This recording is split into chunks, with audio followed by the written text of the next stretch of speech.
I want to be in tune with the times today.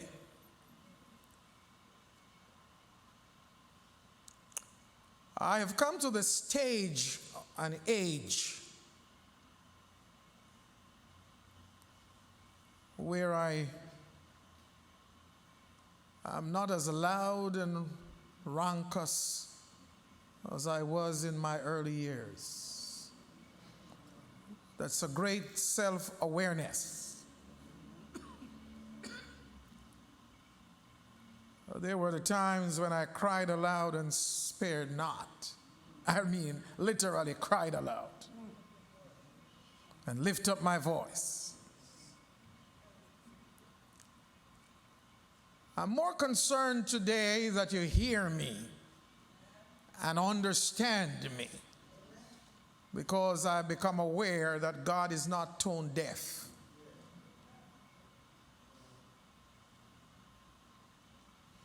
And on my stage and age, there's very little that I can learn that I have not yet learned in the church. When I go to church, I don't necessarily go for information. I go for inspiration. And I hope what I say today can inspire you. And I want to live in the moment. And I have been giving some thoughts to the fact that I hear very little said of my church in response to social gospel. I don't see us marching against injustice. I don't hear us issuing statements about maltreatment. I see us collecting, but I don't see us distributing. And so I have decided that for the next part of this year, when I come here, in light of the lesson this week, that I need to keep in focus with my members the mission statement of Jesus. Because if we miss that, we miss everything.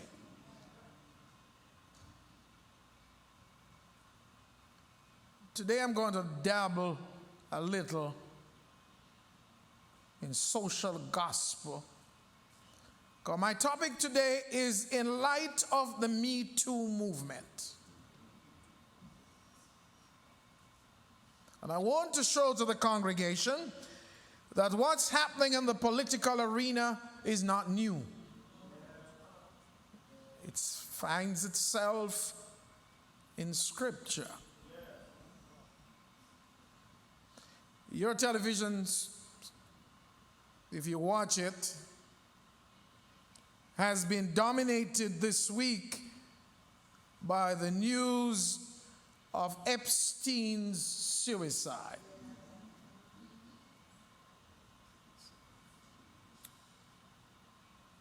And it helps me to put my life in focus. Because what is life with $5 billion in a bank account? What is life really to own a whole island for yourself? What is life to own your own modern jet?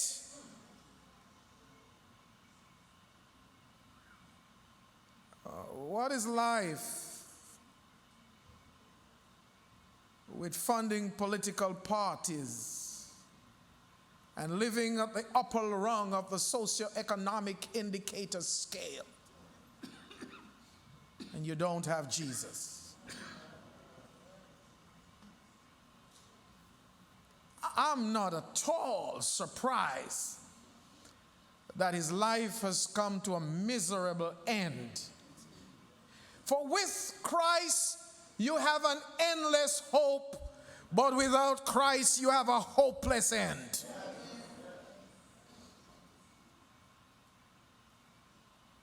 And now poor Epstein has died with no inheritor to his property, never married, never had a wife, has no children, and no sibling to own him. And all the women are lining up to benefit from his what's left.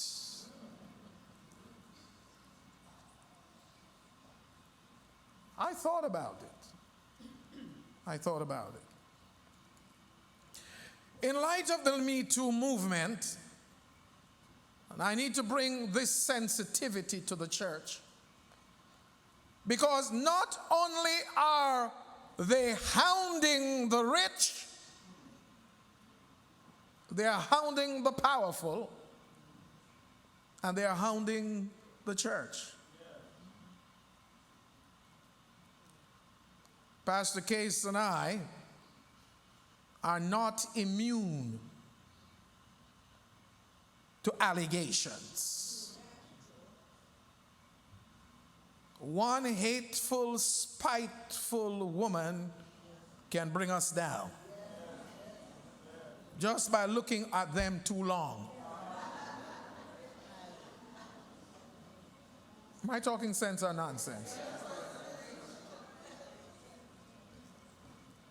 And it seems to me that the people who are more powerful, with more influence, are the ones that Satan sets out to topple. One of the men that came into my living room as a child growing up in the island was Jimmy Swaggart. And Jimmy swagged. Powerful. I want to let you know that even in the Advent Church of Bible Prophecy, we lose hundreds by way of dress tales.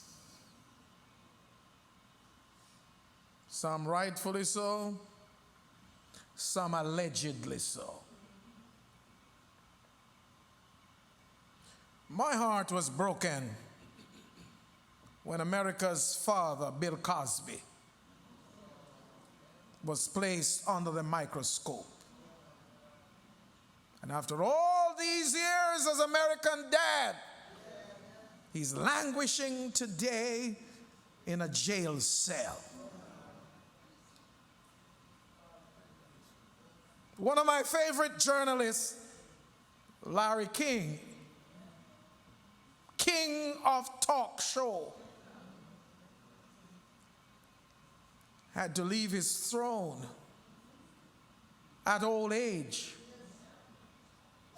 because of a sliding zipper.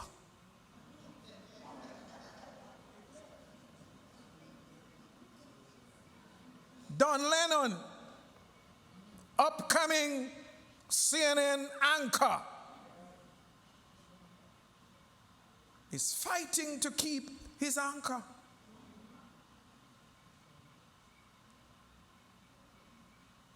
And I could go on and on this morning calling names not out of disdain, but to make a case. But I could not make the case without even mentioning Donald Trump.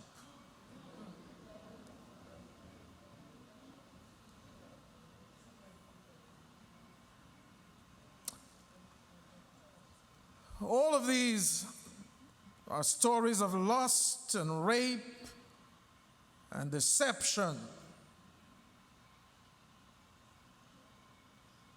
But it's good news that God's grace is big enough to redeem. Amen. To redeem. I heard it saying when I was growing up that to err is human and to love is divine. Ever heard it? And listen to me. They always say never say all. But I'm sure I can be exempted this morning to say that all of us in here have done wrong. We mess up. We sin. And when we sin and we mess up, we must fess up. There are only three actions that you can take when you do wrong. You can own it. Few people do that. The second thing you can do is blame it. Most of us do that. And the third thing you can do is hide it. But I've found that when you put sin under the carpet, it becomes like termite in your soul. It eats you out, and you will never be at peace until you're at peace with the Prince of Peace.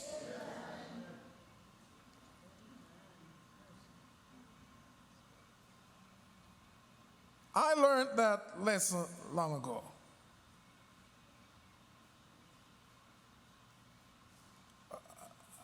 My grandmother, and my little sister is here, she can bear witness. It's Janine's mom.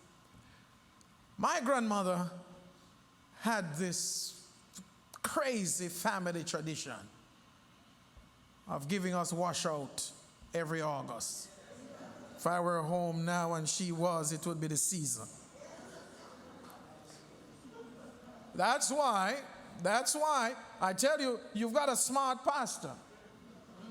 Because it was because of mango why we got the washout. So I decided to avoid this washout. I stopped eating mango.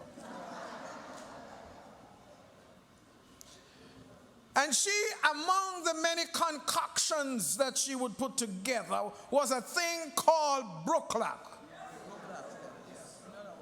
You know that one?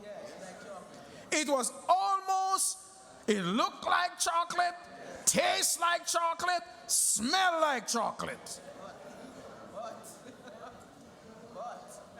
And she brought this wonderful thing home and put it on under one of the glasses on the little table we had in the house. A little table with crockery. Yes. And I was passing through one day. For whatever reason, I went in that direction and saw the chocolate.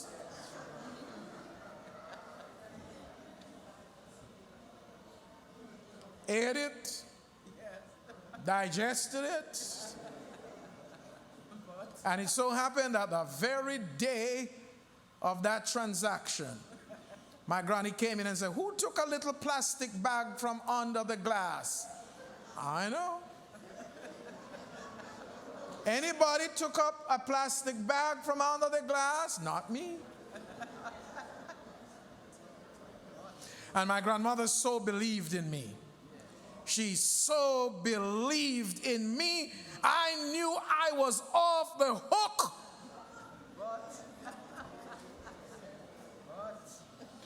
But when evening came, I started to be in trouble.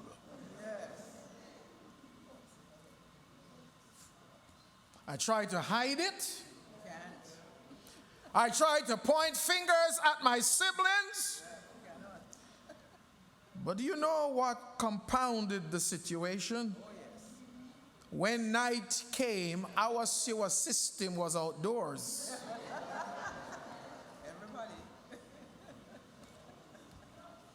I tried to hide it. I tried to keep back the rumblings in my abdomen. But whatever was there was anxious to get out.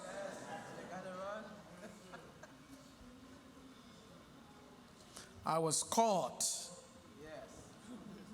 Oh, the pain I went through, physically and psychologically. And even though I was in my most vulnerable state, my weakest state, my grandmother was kind enough to take me to the outhouse. Yes. You don't know what that means, Elder Slaughter? The outhouse. Yes. Not the White House, the outhouse. And when she came back in out of the dark and she held my two little hands and said, "Who took the plastic from under the table?" And since I could hide no more, I was like a lamb to the slaughter, and a sheep before his shearer is dumb. And I openeth not my mouth. And she went for the rod of correction. And in my weakness gave me strength.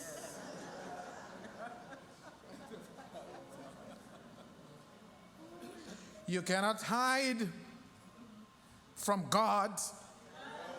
You may hide from your family, you may hide from friends, you may hide from people, you may hide from church members, but you cannot hide from God, and our sins are going to find us out.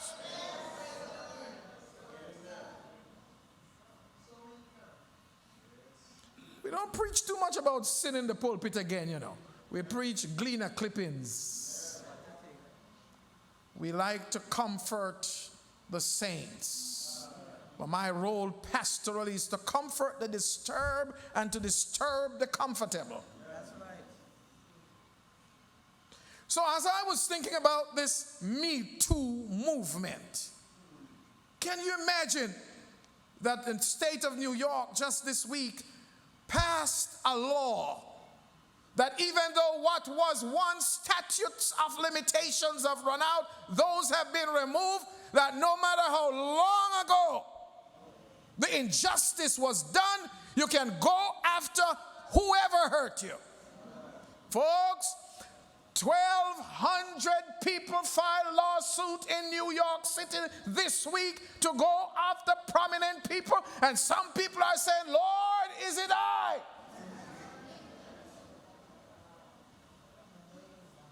No matter how long you hide from what you have done, you cannot hide from yourself. And by the way, it takes two to sin. There's never a private sin. At least one person knows about it. At least one. And if it's a sin against somebody, another knows. And I tell you something, people will talk. They will talk. And my grandmother always tell me, if you don't go under foul rules, learn the rest.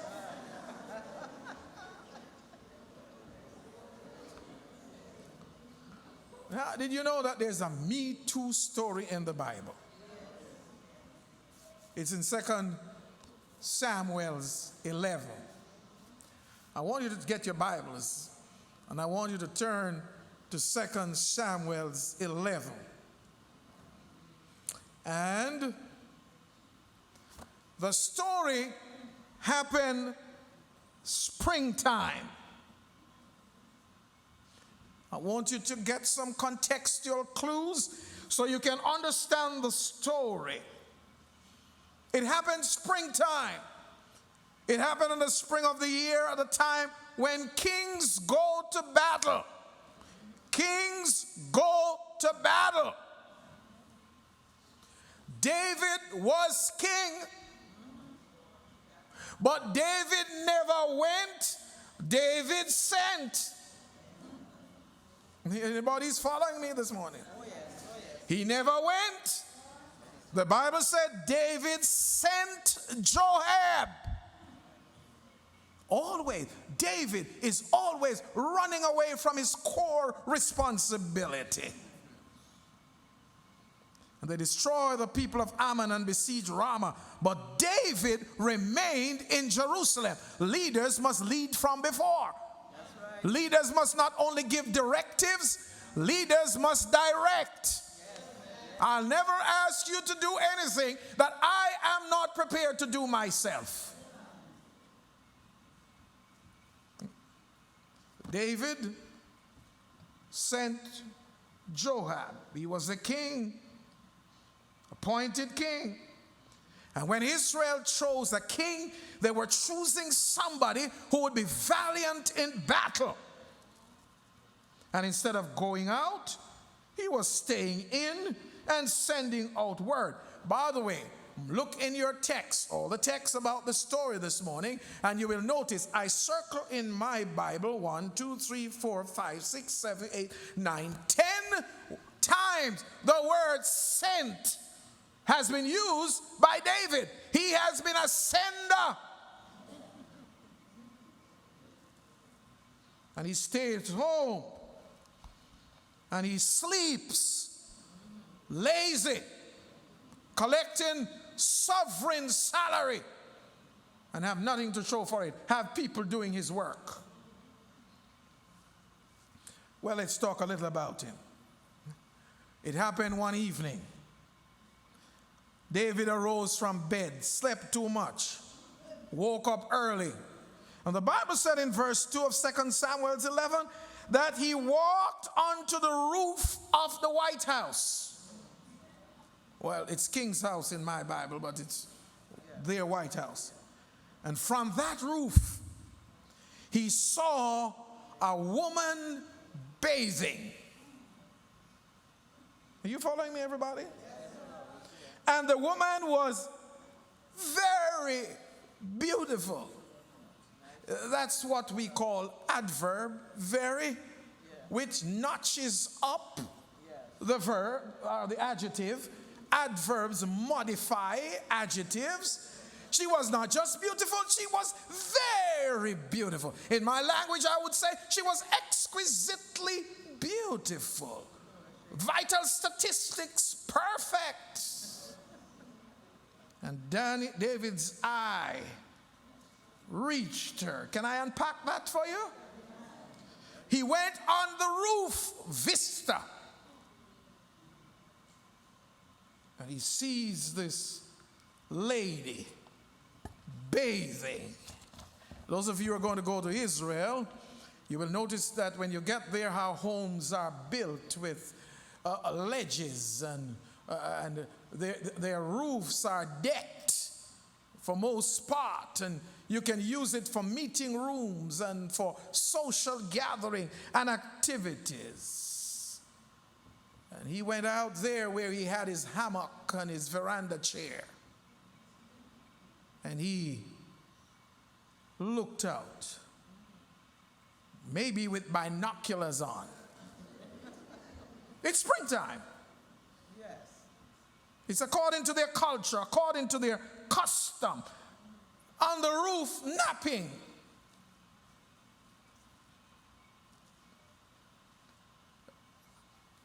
I went to the place where they say this incident happened, and it's on a tall hill. A grand building on a tall hill. And David walks around the roof, panoramic view.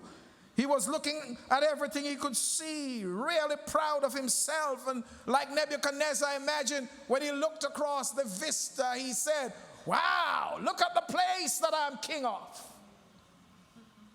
My domain." We learned in Sabbath school growing up, if you went to Sabbath school, a little song we used to sing, watch your eyes, what they see. Listen to me this morning. I'm talking to you paternally this morning, not pastorally. Okay. All right. Be careful of what you see. Not everything you look at you should see. And not everything you see you should look at. Nobody got what I just said a while ago. Something catches his eyes. It was not flowers. It was not landscape.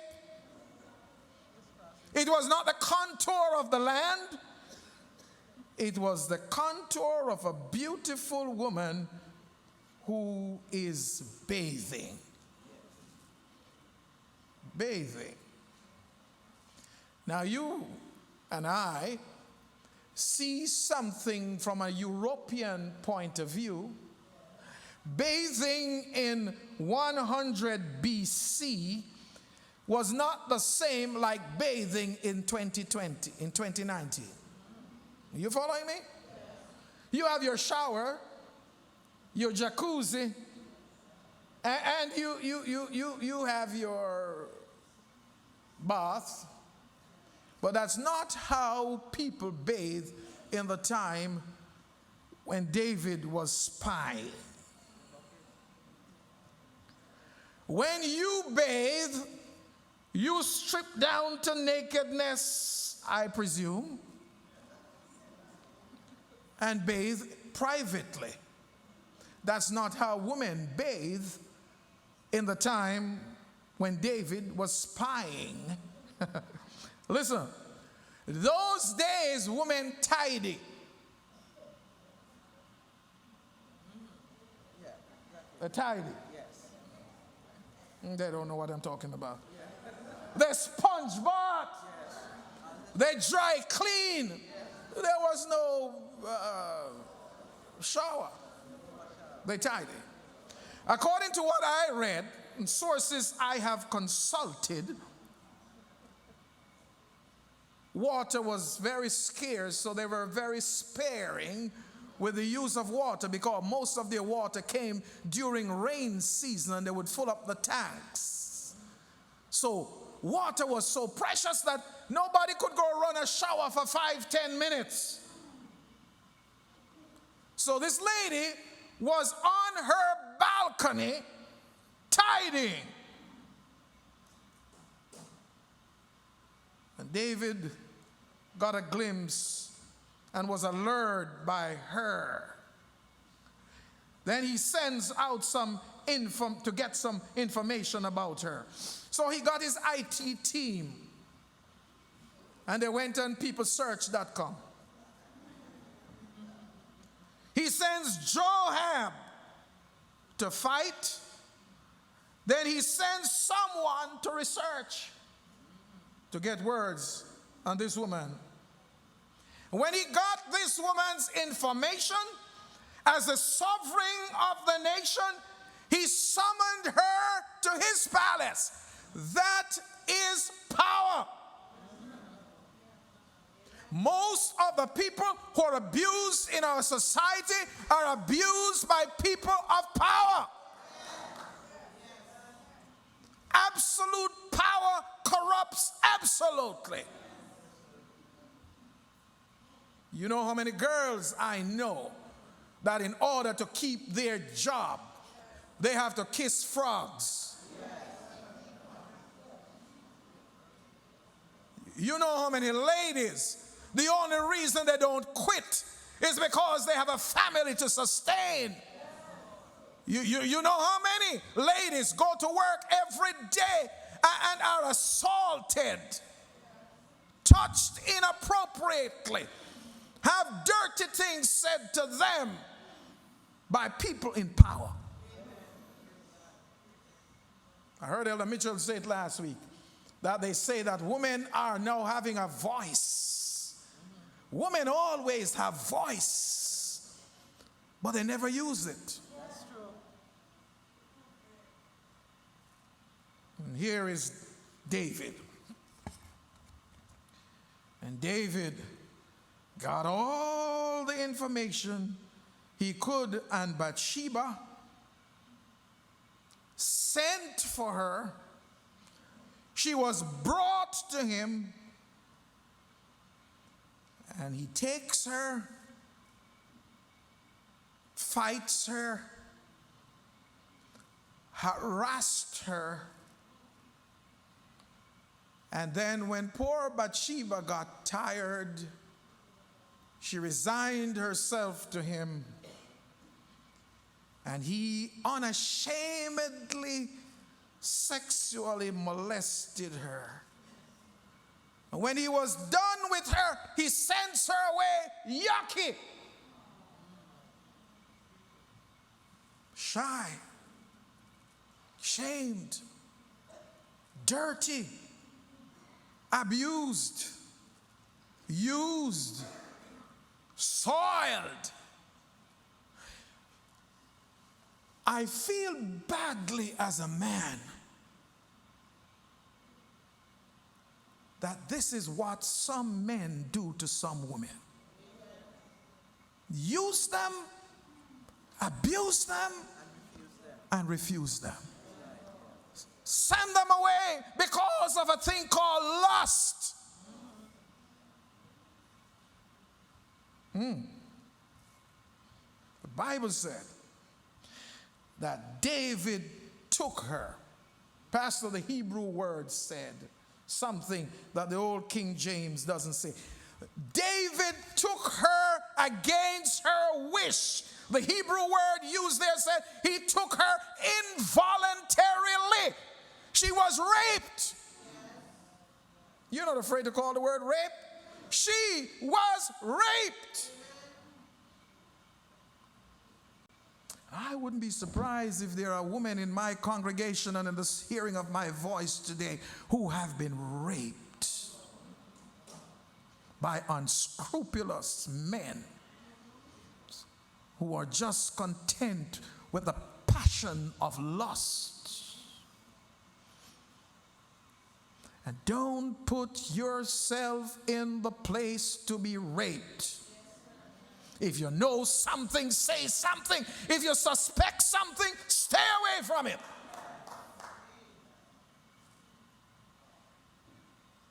Imagine the psychotherapeutic intervention she needed and couldn't get it. Imagine the trauma that this poor woman went away with. You think she was happy?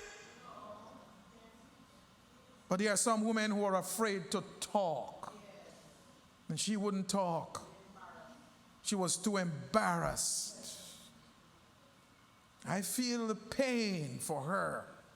Because if it was my sister, I would be mad. If it was my wife, I would kill him.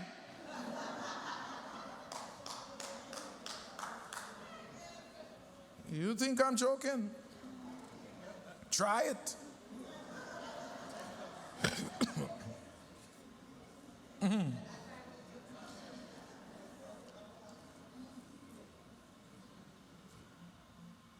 David took the woman as an object.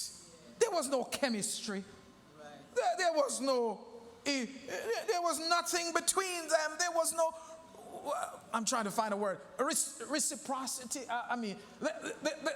There was nothing flowing from her to him, only from him to her. So he took her involuntarily, besieged her, plundered her, and by force sexually assaulted her. I'm going to make brave to say something from my pulpit that some of you Puritans might not like, but I am conscious that I must be vulnerable even in the pulpit.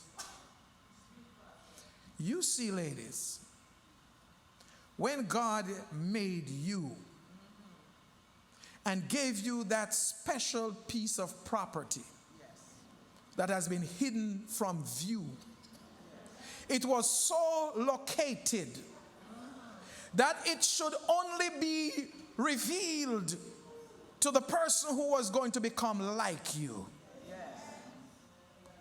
And when somebody can take you and violate you and go to the inner recesses of your body and implant wild seeds in your garden, that's enough to mad you.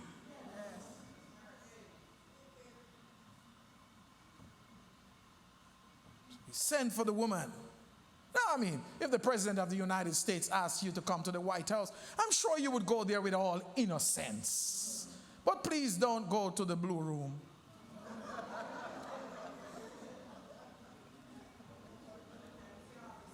So Bathsheba comes to him. David takes her. The Bible said he slept with her. Ladies and gentlemen, you know the number of 14-year-olds that Epstein sent men to bring to him and use. He wouldn't marry. He wouldn't commit himself to a woman, and he didn't want anybody over 16. Wow. And he messed them up and messed up their minds. We see our little girls growing today. They grow so fast before you know it. They are mature, they are breasted, they are menstruating, they are growing, and these men look around, see them, target them, and kill them for life. And some of them are afraid to come home to say anything. And sometimes it is not strangers. Sometimes it's right in the house. Sometimes father, sometimes stepfather, uncle, cousin, brother. Sister, yes, yes. And now sisters too, yes. And auntie. Yes. Yeah, brought her in. I asked a girl once, why didn't you say anything to mommy? And she said, he said if I said, he wouldn't pay my school fee.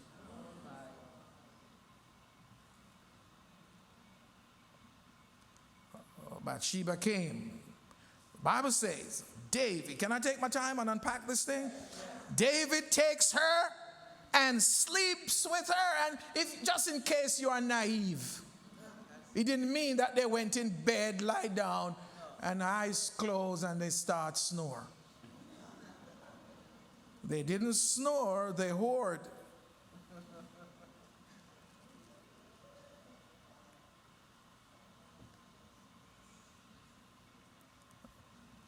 I want to be clear. He raped her. He sends for her. That means he objectifies her. And yeah, you ever walk on the road and you see some men say some nasty things about you? Some things with sexual overtones? Yes. Make you feel objectified. Then he had sex with her. Raped her. Sends her away. She left. There's something you read in the lesson this morning, Ella Brown, that says that at the time this had happened was post-menstrual. I'm just using a nice word for it to sound good. It was post-menstrual. And right in the middle of her cycle, when she was most fertile. Just in case you don't know, there's only one time per month you can get pregnant. And that's when you're most fertile, maybe 15 days past menstruation. Right, nurse? Somewhere around here. Right, nurse? She said, yes. You see, I know. I know. And it was at that time, peak. She went home and she found out that she was pregnant.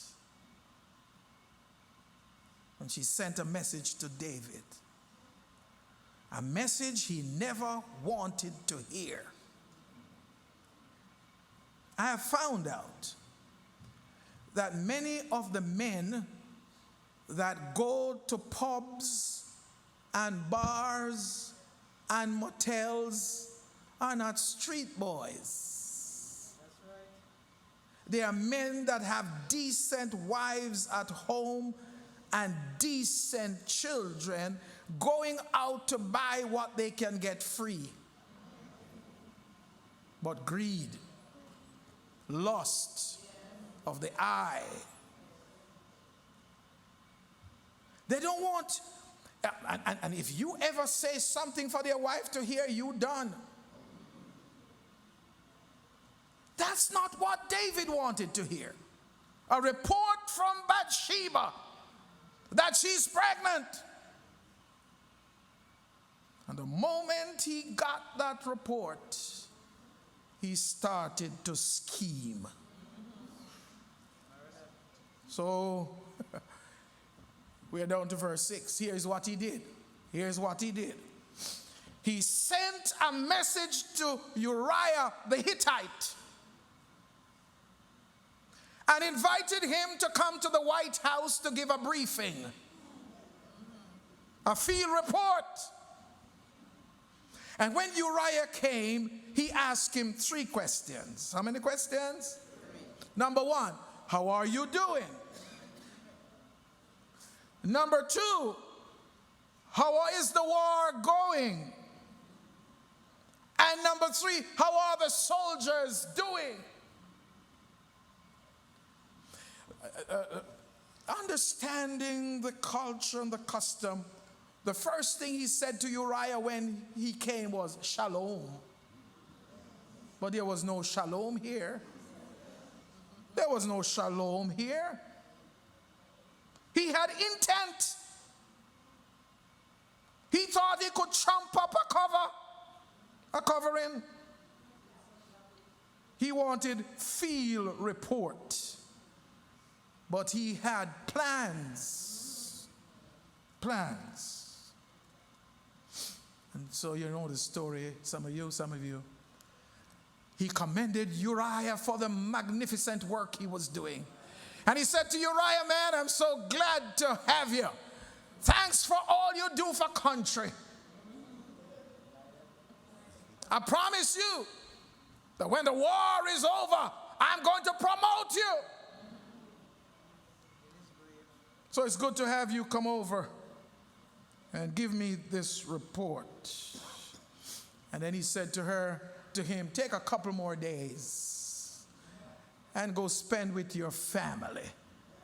Your wife must be longing to see you. Yeah, you think that's very nice of him. Leave with pay.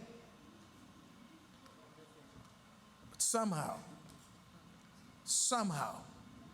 when God is with you and the Holy Spirit is guiding you, God will send you revelation in due time.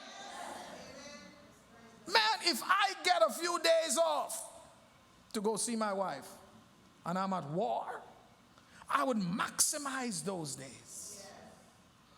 But Uriah was a man of purpose, a man of principle, and a man of prayer. We don't hear much sermon on Uriah, but Uriah knew what it is to lean on the everlasting arms.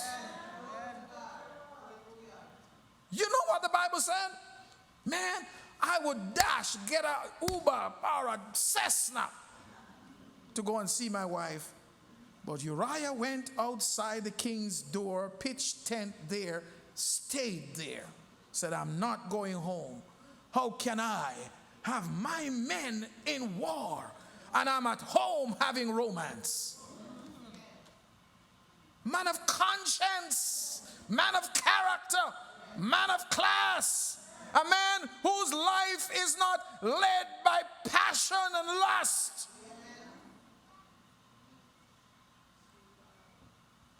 He went outside. And when he heard he was out there, he said, you didn't understand my suggestion?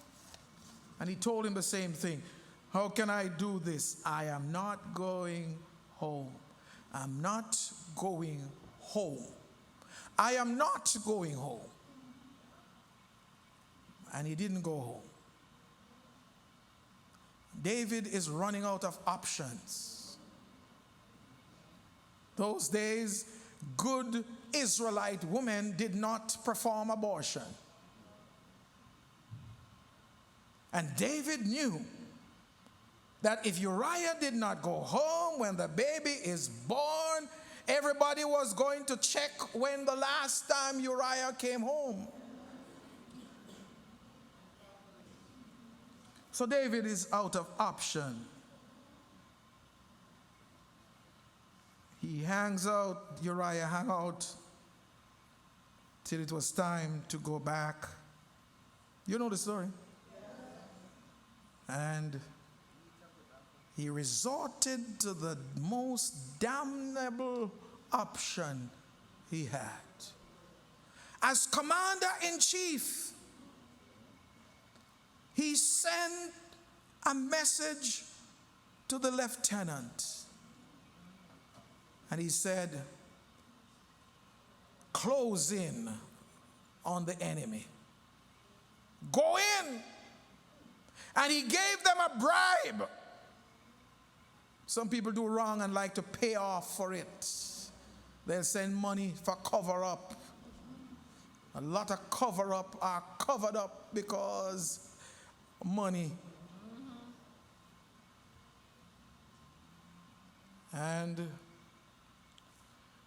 he sent an instruction. When the battle is hot, all of you retreat and let David face the fire. And let Uriah, good students, face the fire. And it came to pass that what he planned happened. Uriah faced the battle. The troop retreated. Uriah was killed in fire. We don't even know if it's not friendly fire, because sometime within your own ranks, people will kill you. That's true. That's true. They can't tell us yet how Epstein died. He's dead. Many people have doubts as to how he didn't die. But Uriah died in battle, but he died a man of principle. Let me tell you something. Let me tell you something. If you have to go down with Christ. Be a person of principle. Character counts. Character matters. Principles matter. Whoever trying to bring you down can only bring you down because you're on top of them. He died. Soon done. He died. Poor man. And look at the hypocrisy. He planned a state funeral for him. And he was the one to deliver the eulogy. And he had the guts to laud him and applaud him. And as he gave the eulogy, he looked down on Bathsheba and said, I promise you, my government under my watch will never see you suffer. We are going to protect you. And Uriah hadn't started to rotten yet. The Bible said he sent again. He sent to Bathsheba and said, come on over. I need to have a talk with you. And she came over and he lauded her and promised her that he's going to marry to her. And Bathsheba married David. Now, how in the world can a woman sleep with a murderer and know the plot? I don't know. But power, money, and influence. Now he has a just cause. He even promised the people, I'm going to marry to this lady. And I'm going to have a stepson. You know How many babies are out there today who thought their father was their father until DNA?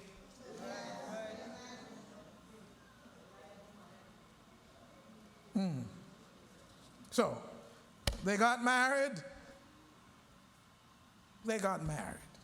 Yeah, but it was not a happy ending. Listen, if you marry for the wrong purpose to the wrong person, you will never have the right outcome. Don't marry by coercion, by force, and I'm going to put a third one in for fertilizable women. Don't even marry a man because he got you pregnant. Anybody could get you pregnant that has sperm. Because a man gets you pregnant, that's not a good enough reason to tie up your life with him. You heard that from an Adventist pastor. Yeah, I said it. I said it. Tell the president I said it. It's the truth.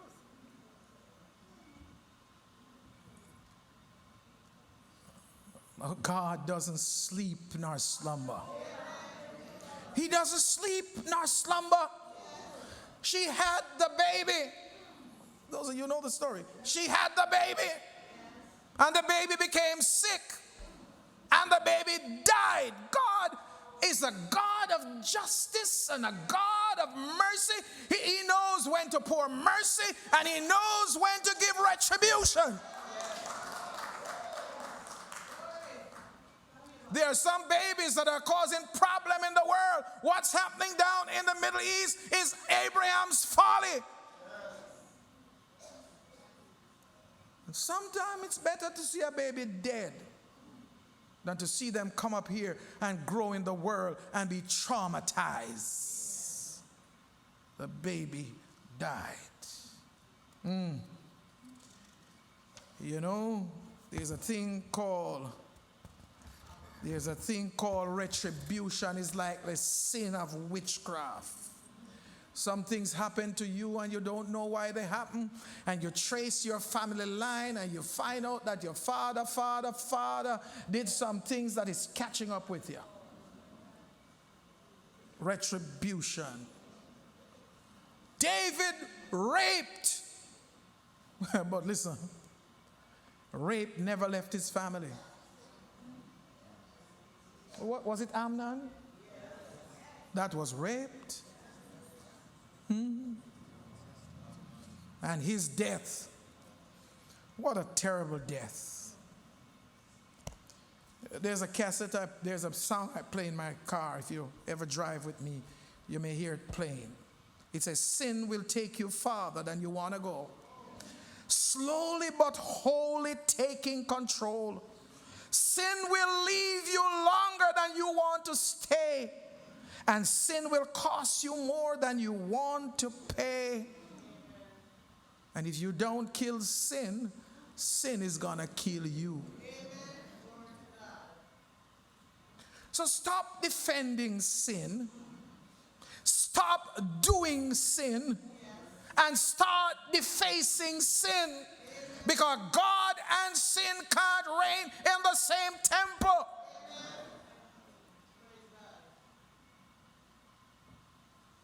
But I close the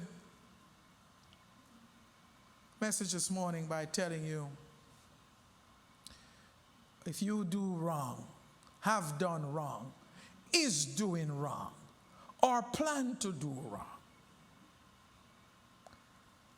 stop, look, listen, repent, and turn and live.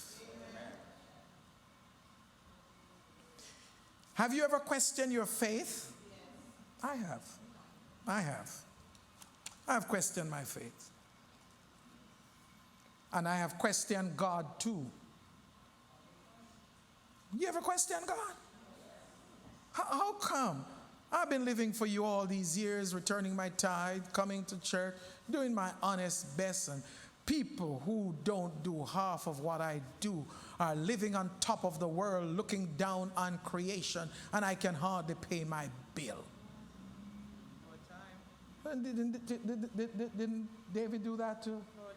But he said it was when I came into the house of the Lord that I understand God's ways. Huh? Now, I can't understand God, and I question God. How in the world could you, God, look at a lying, cheating, lascivious man like David and say he's a man after my own heart? Because you only do the same thing once. You don't do it twice. You always repent. David found the wondrous secret of abiding with the Lord. He never threw his sin under the carpet and kept it there. When his conscience was activated, he prayed a prayer in Psalm 51:12. Restore unto me the joy of my salvation and uphold me with thy free spirit. Have you ever taken Psalm 51 and read it? When I read Psalm 51, if I were God, I would say, oh, poor thing. He meant it. He meant it. He prayed it from the depth. This wasn't a prayer from lips. This was a prayer from the heart. Some of us pray good from the lips. This one, have mercy upon me, O God. According to your what? Loving kindness and your what? Do what? You know what my version says? According to your, blot out my transgression. Then he said, wash me. How? Thoroughly. Then he said, I acknowledge. I'm fessing up now. Yeah. He acknowledged that he had sinned. And listen, sin is against God. Against thee only have I sinned. He didn't sin against Bathsheba. He didn't sin against Uriah. He sinned against God. He said, I acknowledge it. Then he begged God to purge him. Give him wash out. Purge me. Wash me. God, help me to hear the joy and gladness that the bones you have broken may rejoice. What a penitential cry. Hide not your face from me. You know, when you do anybody any wrong, you're afraid to face them. Oh, God, don't hide your face from me. Don't cast me away from your presence. Deliver me from the guilt of bloodshed. He's hitting the nail on the head. Implied in this text, oh God, take Uriah's blood off my hand. Deliver me. And God heard him, delivered him, and said, this is a man after my own heart. The nightmares were gone. The weight was lifted. The worthless feeling was removed. Condemnation turned to commendation. Lack of self-esteem was lifted. I leave you with hope this morning. God is still a God of restoration. God is still a God of healing. No situation is too far gone for God to handle. And before the MeToo movement catch up with you, you catch up with God.